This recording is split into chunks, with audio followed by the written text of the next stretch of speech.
just when you thought it was safe to go onto iTunes. This is Next Level Guy, the only website that makes self-development as fun as going to the movies. It's time to take the red pill and escape the Matrix.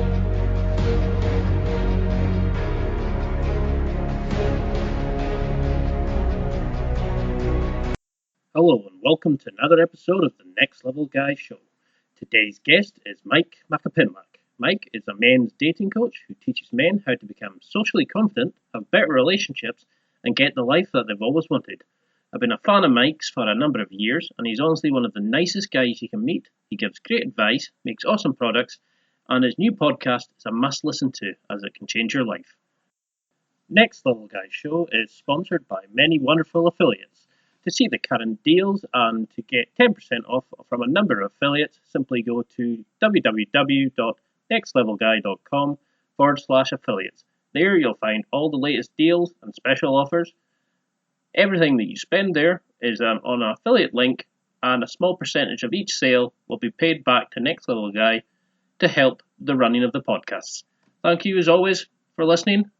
Happy shopping. Let's get to the interview. Firstly, you're an absolute star on the internet, but how would you describe yourself to someone who doesn't know who you are? So I help shy guys improve their social confidence so that they can succeed in all areas of their life. Because, as you know, the ability to create new relationships and meet people very quickly is what determines a happy and successful life. It's not what you know, but who you know. I completely agree with that. I mean, how did you get into teaching men to better their lives? Was it something you wanted to do as a kid, or is it just something that you've gradually developed with your own transformation? So it started off as my own desire to solve my own social anxiety. So the whole thing started when I moved to Canada from the Philippines, and the first few years in a brand new country was just a huge struggle for me because number one, I didn't speak English back then. Number two, I just had really bad social anxiety, and I found it really hard to make friends, let alone get dates. So I spent a lot of time at home, watching TV, playing video games, and when I was out, I'd be the guy, standing on the sidelines with my drink pressed against my chest while I watch everyone have fun. And I was tired of missing out, so I wanted to do something about my situation back then. And, I mean, is that something that you see quite a lot nowadays? Is this like one of the biggest issues you face? Or, is it our obsession with technology and no longer, dealing socially with people? What do you think is the biggest issue we as men face today? In terms of meeting people? Yeah, I mean, socially, for getting dates, relationships, confidence, do you see like an overriding factor that causes it? Oh yeah, for sure. A few things. Number one, a lot of men don't know what they want and what they're looking for.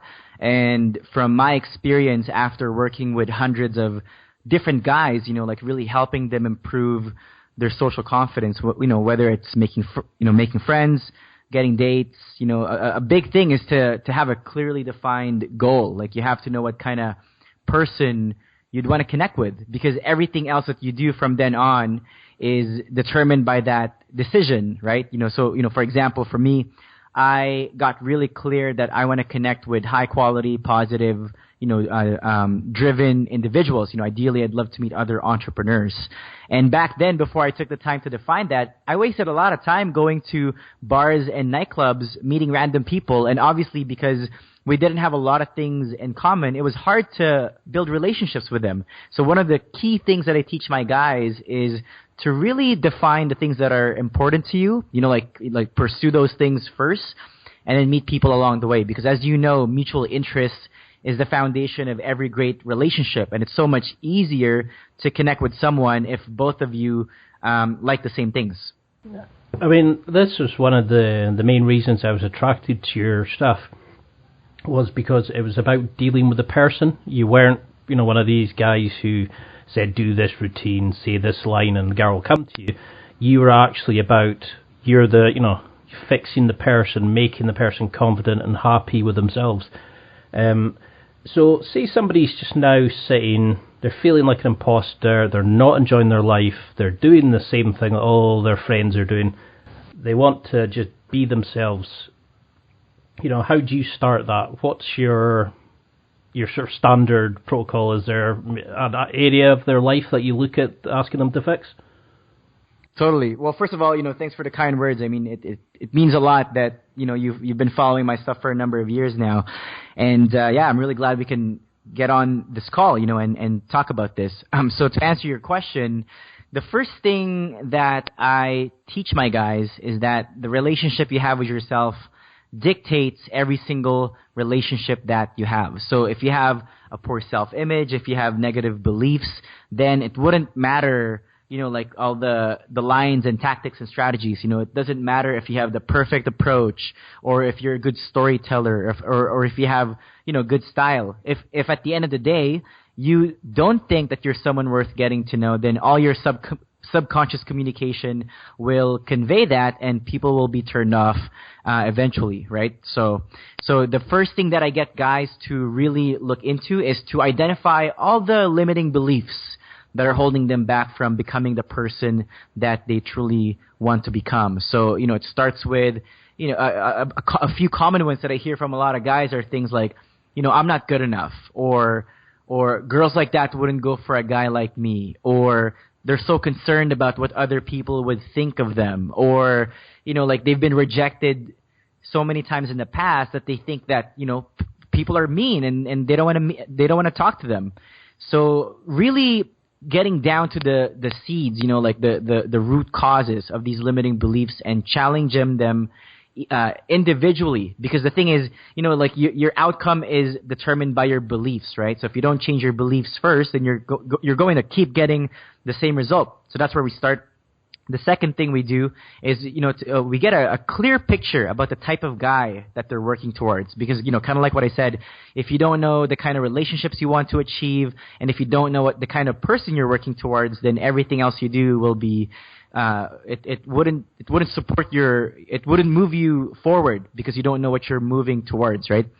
And then the third thing that we talk about would be, becoming the type of person that people want to meet, right? So, if you think about it, I'd rather become the magnet. I'd rather have people inviting me out, asking me to hang out with them, like girls interested in talking to me before I make the move. And because if you present yourself as someone worth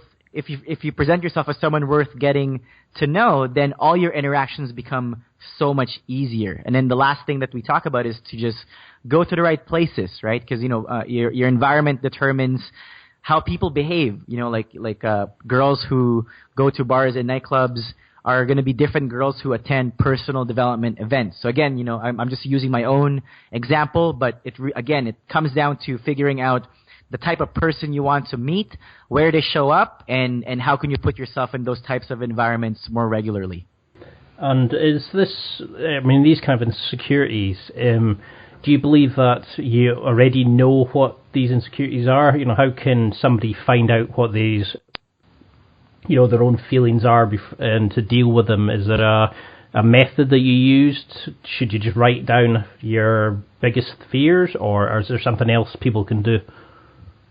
Well, I usually ask them what their goals are, and most guys come to me and, they say something like, I want to feel more comfortable in any social settings, or I want to attract more women, or I want to have more friends, and like those are very common goals with the demographic that I work with, which are, professionals in their late 20s, late 30s, the majority of them have engineering jobs, they're IT professionals, like the techie people, right? I get a lot of those guys. And, like once we're clear about what they want and what they're working towards, I ask them, what are beliefs, what are stories that you tell yourself that's preventing you from getting there? And that's when they start to share, feelings of inadequacy. A lot of them just don't have a clear plan. A lot of them just lack the experience because they were conditioned by their environment to just go to school, get good grades, get a good job, and the rest will be taken care of. Like, you wouldn't believe how many guys I talk to who tell me that story. They're like, I was told that if I focus on academic success and I have the money, then everything else will just be taken care of. And, they come to the realization in their mid to late 20s that that's not the case. And they have to learn a different kind of skill set in order for them to succeed socially. I think you'd have a field day with me. Your typical client sounds very much like I was even a year ago, It was the thing of, if I have this, then I'm going to become happier. If I do that, I'm going to become happier. And if you're not happy in your own skin, you'll never be happy with the person you are. And so do you recommend things like morning rituals? Do you recommend things like mantras? Or, can you go into how you would deal with a client as such?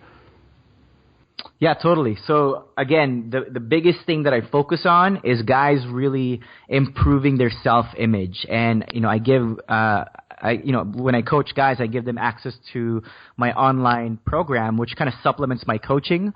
So the first thing that we talk about is, adapting a practice of meditation, right? Because a lot of guys have panic attacks, they have anxiety attacks when they're at parties, they're meeting people. So the biggest thing that I teach them first is to develop the skill of quieting their mind and disassociating themselves with their thoughts.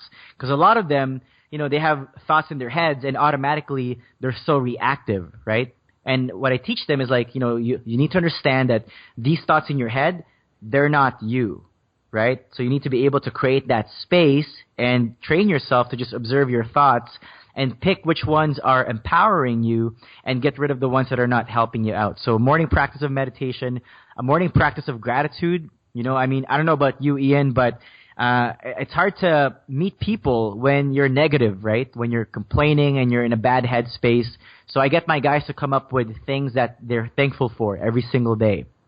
And then the same thing with, with the night routine. I get them to end their day with a practice of gratitude, and that just puts them in a really good headspace, right? And again, positivity is very attractive. It's so much easier to meet people when you're a happy, easygoing guy than you're cynical and negative, right?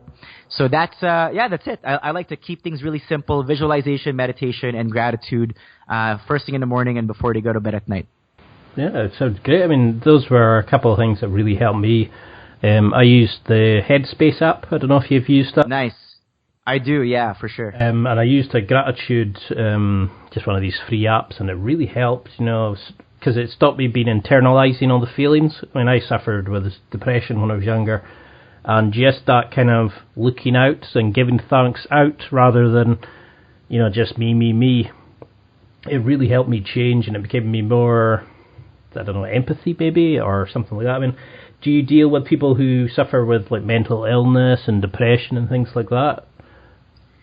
You know what, Ian? For me, from an ethical perspective, I'm a coach. I'm not a therapist, right? So from an ethical perspective, I just don't take guys with mental illnesses because it's not that I can't help them, but I just feel like I'd rather work with, I want every single guy that I work with to become successful, And for me to get a guy to invest in me, I want to make sure that I give them 10 times the value of what they invested in.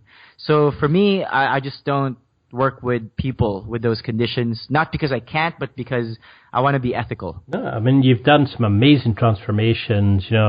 If you look at your Facebook and your Twitter and things like that, I can't find a bad word about you.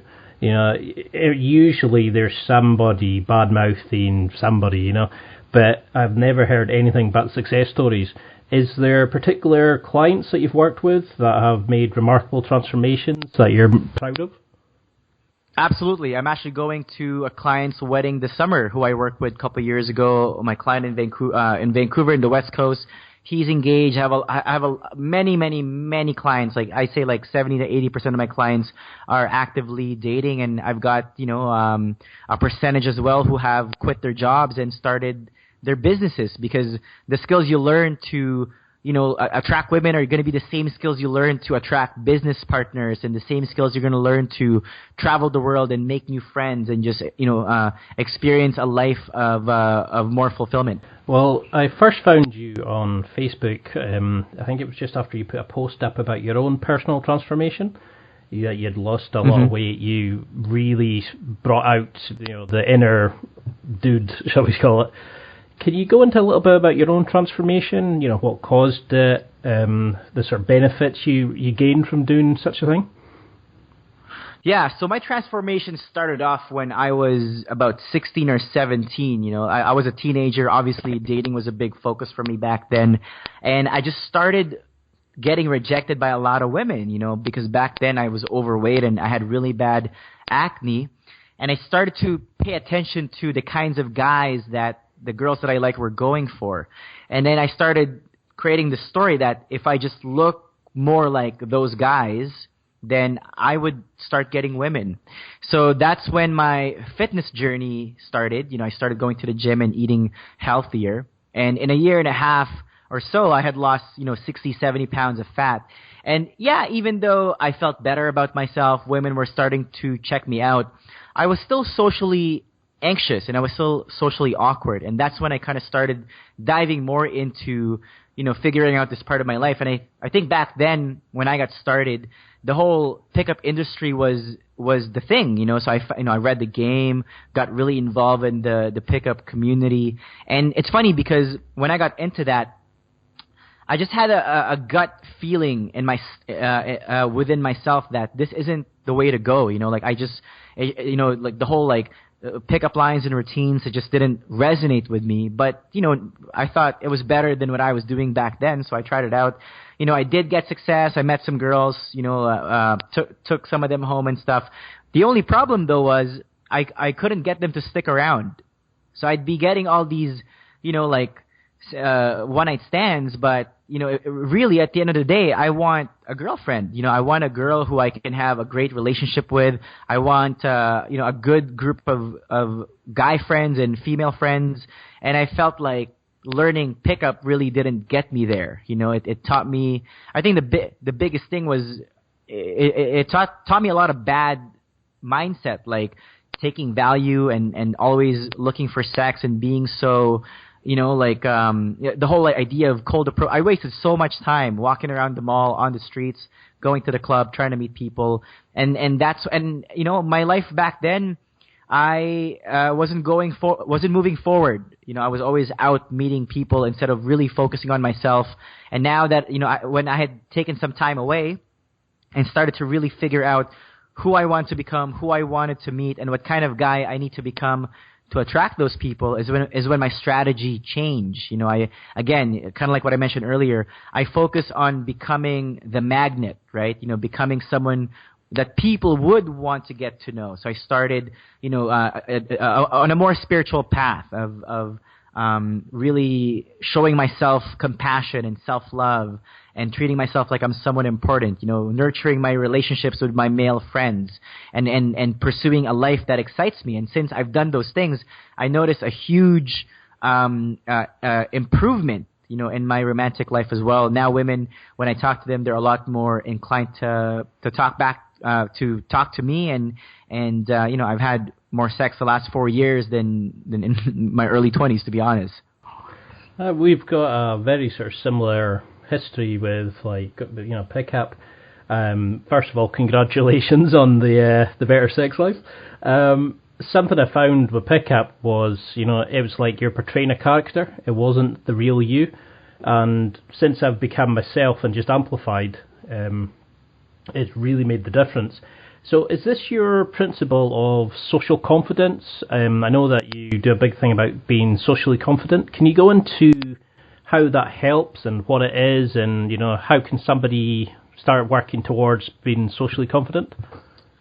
So it's just a skill, right? And if you view everything in life as a learnable skill, and if you have mastered one skill, you can basically apply the same principle to learning a new skill. So kind of like what I mentioned a few minutes ago, the first area of my life that I really mastered was my health and fitness, right? Yeah. And if you kind of break down the mindset and the habits you need to develop to become fit, it's really no different than going from shy to social, right? So the first thing is you need to understand, some basics and fundamentals, right? So understanding nutrition, basic nutrition, understanding the basic movements at the gym. And then from then on, it's just managing expectations, right? Like, if you've never been to the gym and you want to get a six-pack, like obviously that's not going to happen in a weekend. It's about understanding that, things do take time, and it's about building good habits and focusing on the process. And becoming socially confident is no different. So, when I started getting fit, I just focused on showing up at the gym 5 days a week, 45-minute workouts, doing compound movements like squat, bench, and deadlifts. I came home, ate vegetables, ate protein, limited my carbs, drank a lot of water. And that was it, man. Like it's really not complicated. Like getting fit and improving your social confidence is no different. Kind of like what I mentioned earlier. Figure out who you want to meet. Figure out where they hang out. Put yourself in those environments. Start conversations with people, right? Prepare some conversation topics you want to talk about ahead of time. When you're conversing with people, focus on adding value, becoming positive. And if you feel like there's a connection, whether it's a guy friend or like a girl you're interested in romantically, ask for their phone number, follow up, spend more time. I mean, like that's really it, man. To be honest with you, there's nothing sexy about it. The thing, though, as I've started my own business and became an entrepreneur in the same industry, I noticed that a lot of people make things more complicated because, they want to. It's just marketing. It's just advertising, right? Yeah, I mean, that's just a great answer. So let's take it back to the very start. So assume somebody is listening to this, sitting on their couch. They don't have a social life. They don't have any kind of sex life, dating life, etc. What would you recommend for them to get over that initial fear of, fear of approaching a female, fear of rejection from being, new friends or the girl in the park that you particularly fancy? Is how can we overcome this? Where does this sense of fear of rejection come from, and how can we just, move it aside to get what we want in life? So the first things first is like you need to improve the relationship you have with yourself. The period, right? Like no one wants to be friends with someone depressed, right? No one wants to be friends with someone who's got nothing going on in their lives, right? Like you can't put your happiness on other people. You can't. Like you have to be happy on your own. Does that make sense? Like like there's no tactics or strategies out there that will help you if you don't like yourself. So the first thing you want to do is get your shit together. If you're out of shape, go to the gym. If you have bad style, dress better, right? Like if you don't like who you are, start doing more things that you enjoy. Like that's really it. You have to be happy on your own first, okay? Before you start to engage other people. Again, this kind of ties back to the first thing that I said earlier. The relationship you have with yourself dictates the relationship you're going to have with other people. And that's why I like you, Mike. You just say it like it needs to be said. There's no special phrase or routine. You just say, if you don't like something, fix it. Be the person that you want to be. Just improve your own life and be that magnet that attracts other people in. That was something I didn't like about pickup, was the fakery part of it. It was the being somebody you're not, to attract people who aren't happy rather than just to get something from them. It kind of creeped me out, to be honest. So what would you recommend to somebody who they want to do it but they're dealing with social anxiety? Is there, how can somebody get used to going to like bars and clubs or social events that's maybe terrifying them? I say the first thing they want to do is to, start with the basics and fundamentals, right? So like, if you kind of break everything down into step by step, like the first thing you have to master is eye contact, right? Like you need to be able to hold basic eye contact with people. And then the next thing you want to master is smiling. Like you want to look people in the eye, smile, right? That's so, first things first, master the basics, eye contact and smile.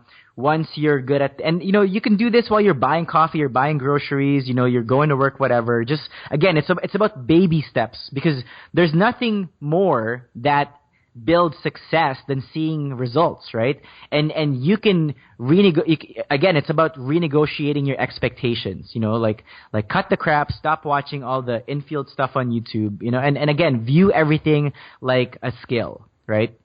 So, eye contact, smiling, maintaining like basic heys and hellos, nothing wrong with that. And then from then on, engaging someone into, a few minutes of conversation. And once you're good at that, then you can add the humor. Then you can add the witty banter. Then you can add the flirting. But most guys want to get to those advanced stuff without learning the basics. It's like when guys, want to do all you've seen people do CrossFit, like they want to do Olympic lifting and all the crazy stuff that CrossFitters do when they haven't mastered the basics.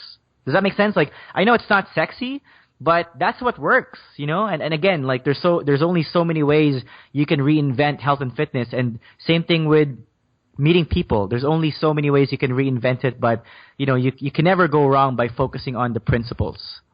Yeah, so, learn to crawl and then to walk, then to run rather than... Exactly. In business, like, make pennies first, right? If you can make pennies, then, make dollars. Once you can make dollars, then you focus on making hundreds. And once you can do hundreds, then the thousands, But most people want to hit it out of the ballpark from the very beginning. And that's why they're always disappointed. And when they're disappointed, they have this losing feeling, right? They start to, really... talk to themselves negatively. They start to feel bad, and that's not a recipe for long-term success.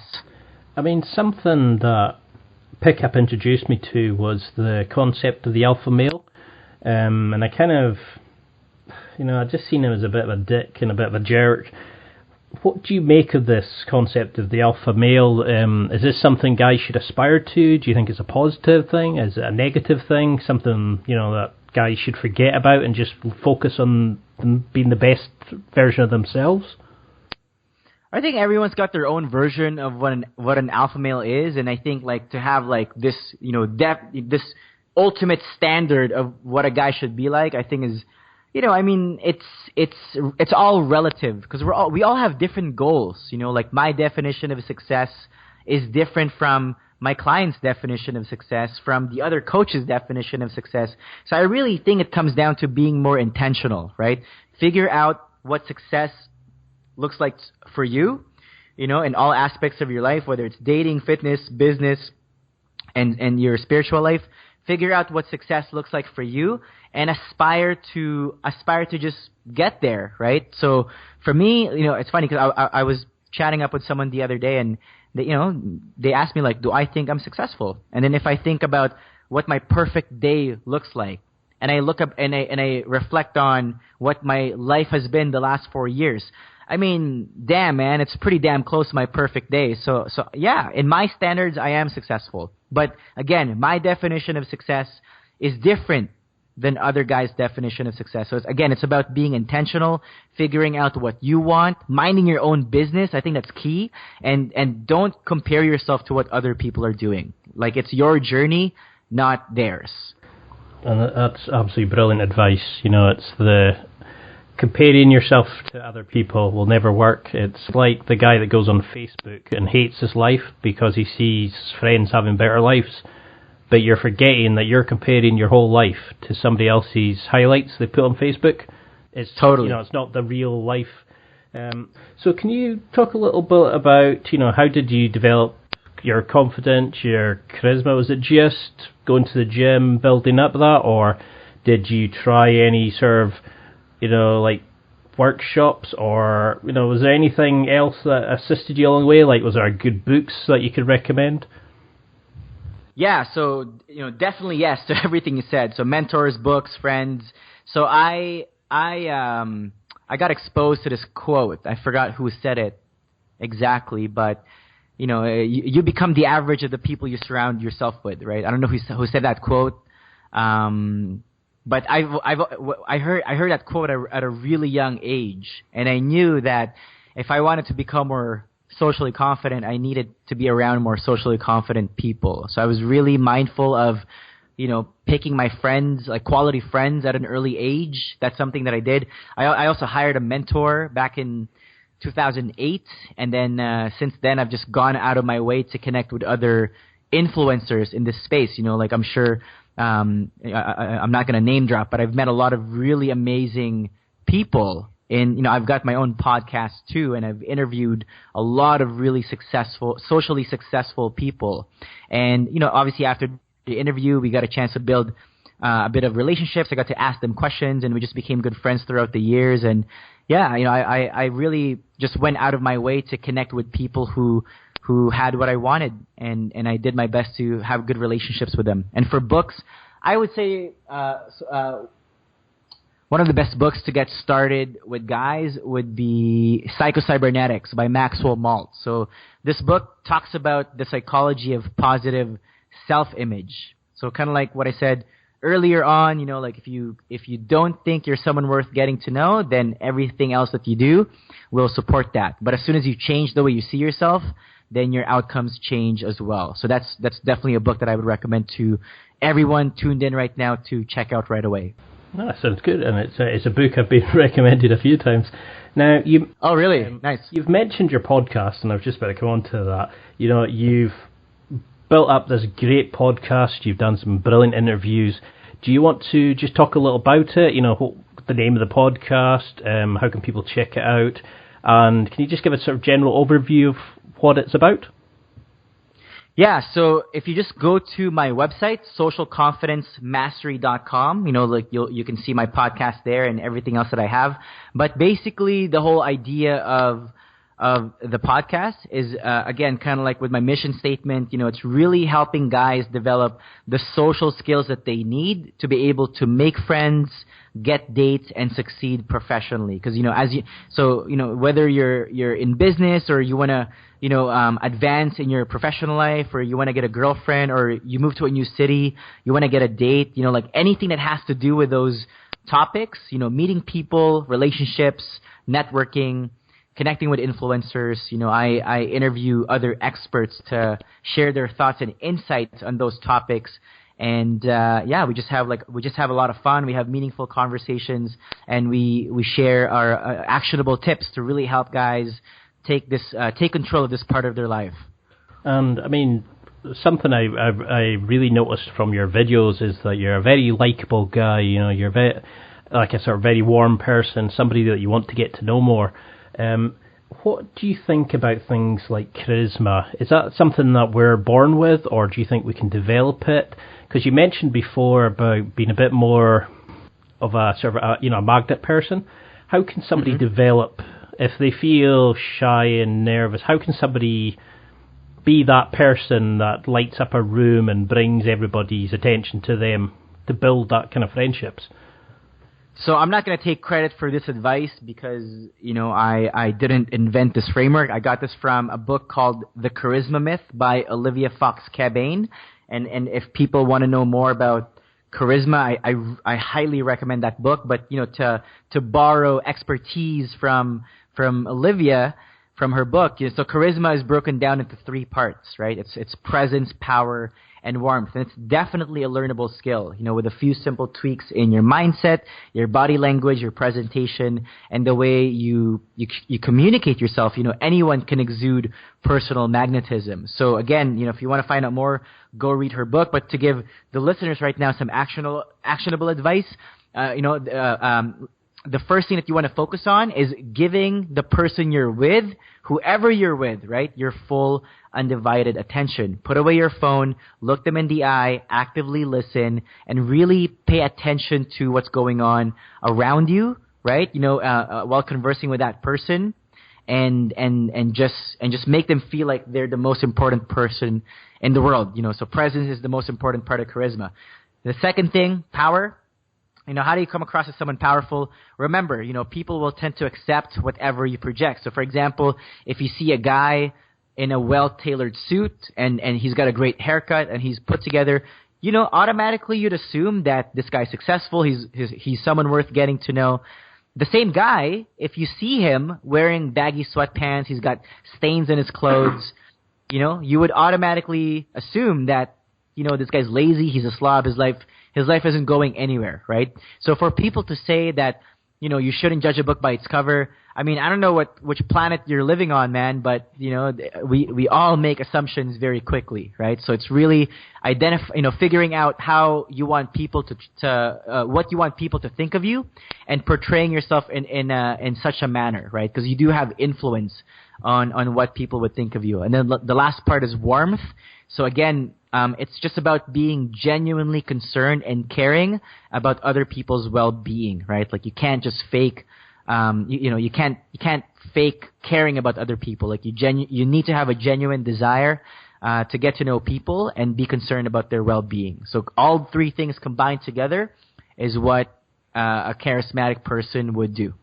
Because that was something, that I was taught from a young age was treat everybody the same. It doesn't matter if they're CEO to the janitor to some guy in the street. You care about everybody. You treat them all with respect. And sadly, it's a way of living that's gone out of our society. So, is this something that you would get people to do? To build up their charisma, build up their social skills, move away from online dating, or do you think online dating has a place for the modern man?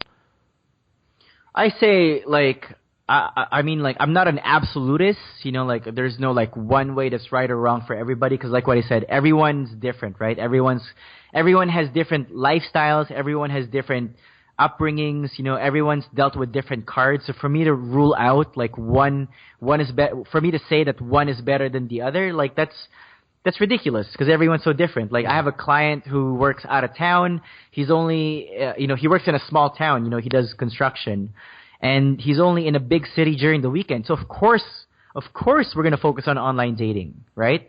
His situation is different. I have another client who lives downtown. Of course, we're going to focus on other things because, again, his situation is different, and that's why coaching is so important, right? A good coach wouldn't just give all their clients a cookie-cutter approach, the same way a doctor wouldn't recommend a generic medicine for every patient who comes and see him, right?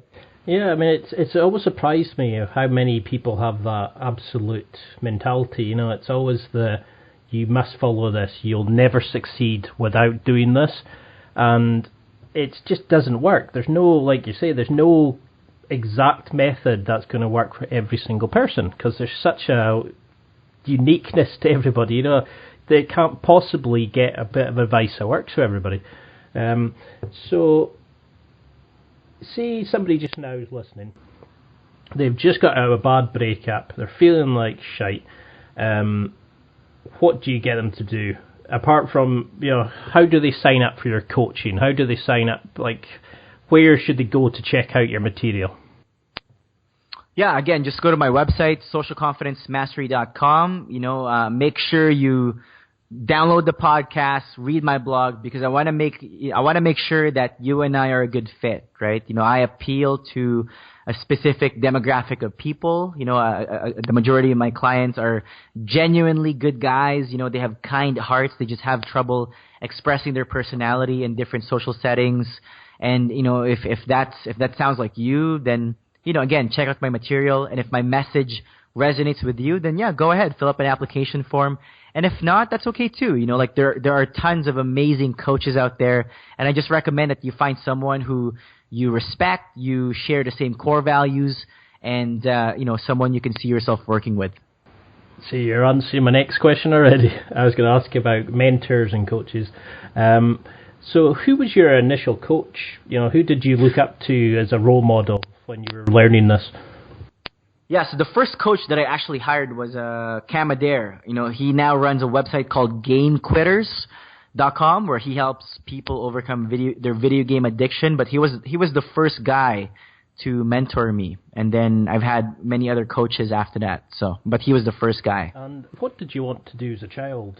What was your ambition growing up? I just wanted to make a difference. When I was a kid, I love art, I love creating stuff, and I love talking to people.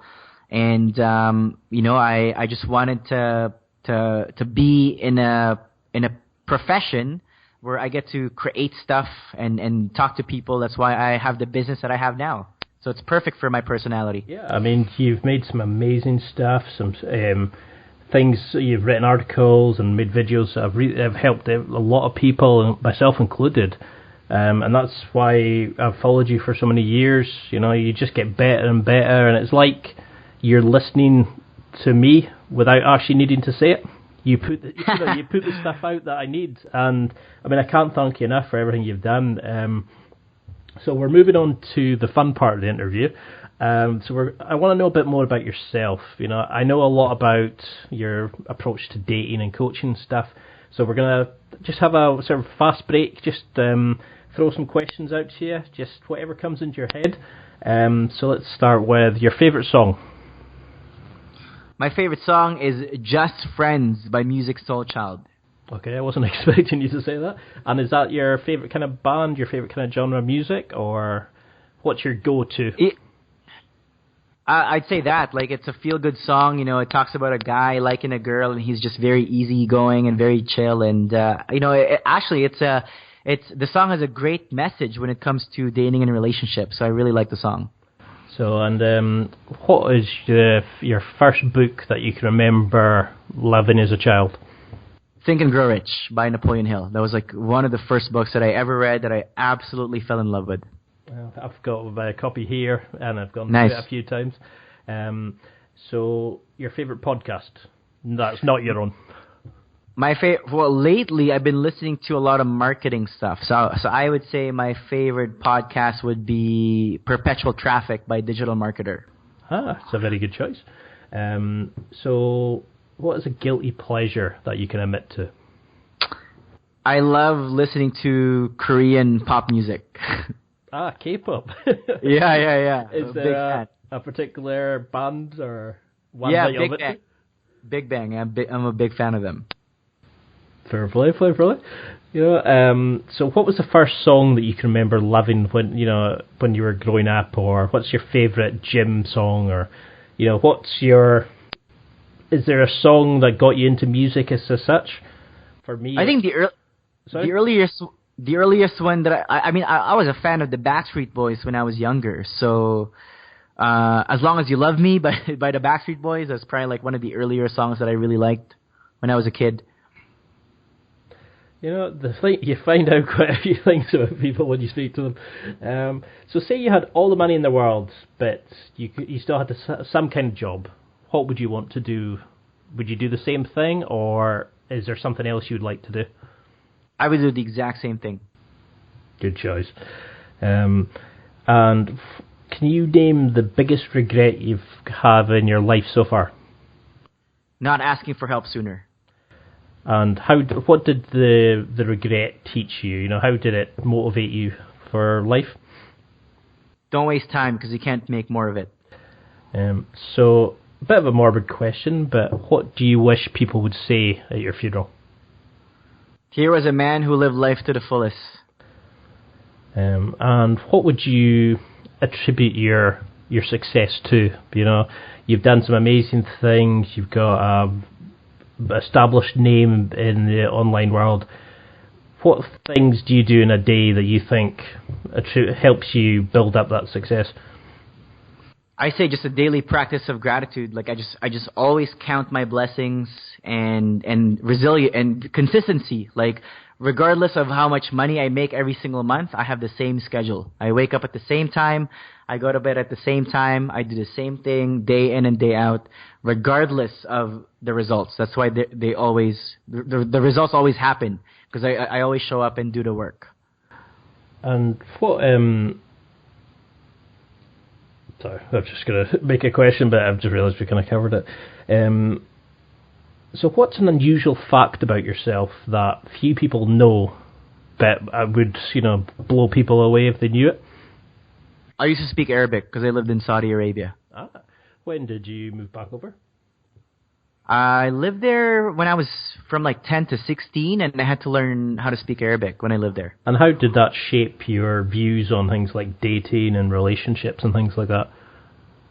Well, there was no such thing as dating in the Middle East. Like, everything's prearranged. So the whole concept of dating was so foreign to me, and I didn't learn how to date until I was properly until like 21. And do you still get clients that are coming out of those kind of cultures and looking to start dating? You know, how do they adapt to the sort of, I hate to say the modern world, but you know, this kind of horrible culture of pick-up and one-night stands Sure. that we have? I mean, Yeah, I get a lot of guys who just got out of a divorce who wants to start off on the right foot. I get a lot of immigrants. I get a lot of those guys. I get a lot of guys who are virgins. You know, I worked with a guy who was 35, never had a girlfriend in his life. So I work with those kind of guys too. and what is, out of all the content you've made, and you've done some amazing things, what are you most proud of? You know, what 3 things would you get somebody listening to go and check out straight away? Definitely my podcast. You know, I've definitely interviewed some amazing people on that show. And then my book on Amazon. I'm actually like publishing. I'm really loving writing books. So that's going to be like a thing for me this year. So, you know, my book on Amazon, definitely check that out. And I would say all the other interviews I've been a part of, like this one. You know, I feel like, you're such a good host, Ian. You ask really good questions, and I feel like you're bringing out parts of me that you're bringing out a side of me through this conversation that an average person wouldn't normally see. Thank you, I appreciate that. I thought I was waffling quite a lot. I mean, I find it strange to actually speak to you, you know, because it's like you should never interview your heroes because you worry you'll make a fool of yourself, you know. What's a superpower that you wish you could have? I really connect with Wolverine because what I like about Wolverine is, you know, he still feels a lot of pain, but he just does it anyway, right? I mean, he heals very quickly, so I love that about him. I wish I had that when I was growing up. You know, the rejection would have been a lot easier. Resilience. And what kind of movies do you watch? You know what? I watch a lot of documentary. So like a recent one that I really enjoyed was a documentary called The Minimalism. It's on Netflix. It's about living a more intentional life. So I really like that one. Yeah, because I can't remember the exact quote, but the things that you own end up owning you. You know. Yeah, or love people and use things because the opposite never works. I love that quote from them too. That's a great quote. So one of the things I used to look at on the website was I used to look at people in movies or the entertainment world and use them as role models and explain how they did great things and how you could use it in your own life. Who did you look up to? You know, is there people in films or people from the entertainment world that, like Wolverine, that inspires you or you would recommend as great role models for guys to emulate towards? You know what? I've always loved Will Smith's character on the movie Hitch. Like, that's a movie that I just connected with. It was so positive and delightful, and I really like that movie. I think that's the whole industry is portrayed. Well, the majority of coaches that I know, at least, you know, that movie portrays the love and social and coaching space really well. Well, we're coming close to the end, so I can't thank you enough for taking the time out to do this. So we're coming up to the big questions. If you had to give a bit of advice just now to everybody listening, to all of mankind, what would you say to them? I would say treat yourself like you're someone important, because in a lot of ways you are, you know, and make yourself a priority, because kind of like what I said multiple times, I know I sound like a broken record, you know, the relationship you have with yourself dictates the relationship you're going to have with other people. So really treat yourself like someone who matters to you. Perfect. And I've noticed that you're currently writing your latest book.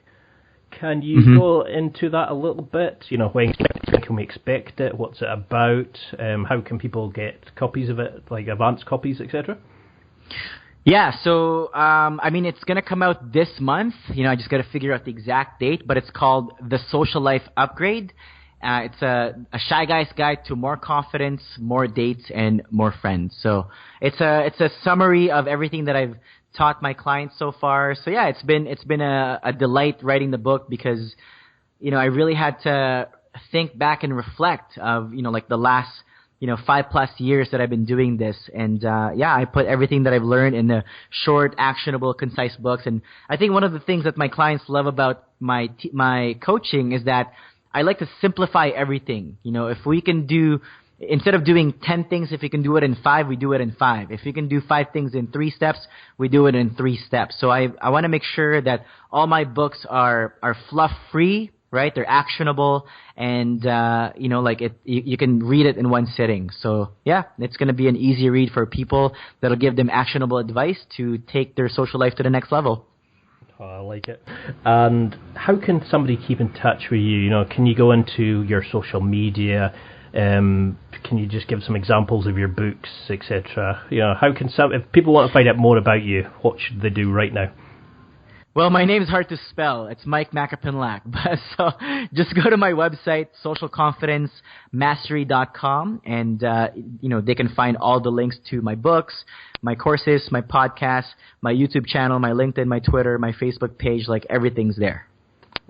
Well, the floor is open to you, Mike. If there's anything that you want to say, about your coaching, about your books, anything you'd like to say to anybody listening right now?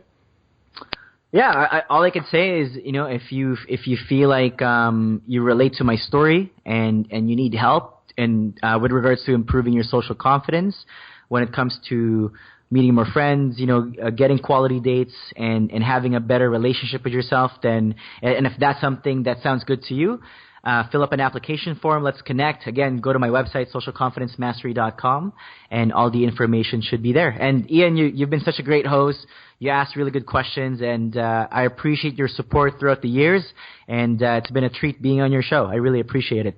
Well, thank you very much, Mike. I really appreciate it. I'm loving the podcast. I can't get enough of your stuff. You've helped me through some difficult times. You've been an inspiration to me, and you're somebody I look up to as a role model as well. So thank you very much for everything that you do. That's it, and I just can't thank you enough. So it's been an absolute pleasure, the chance to speak to you, and I'll be in touch shortly. First of many, man, for sure. That's brilliant. Thanks, Mike. Appreciate your time. Take care. Bye. That's it for another week. Thanks for listening. Absorb it, practice it, use it. Until next time, keep trying to hit that next level in your life.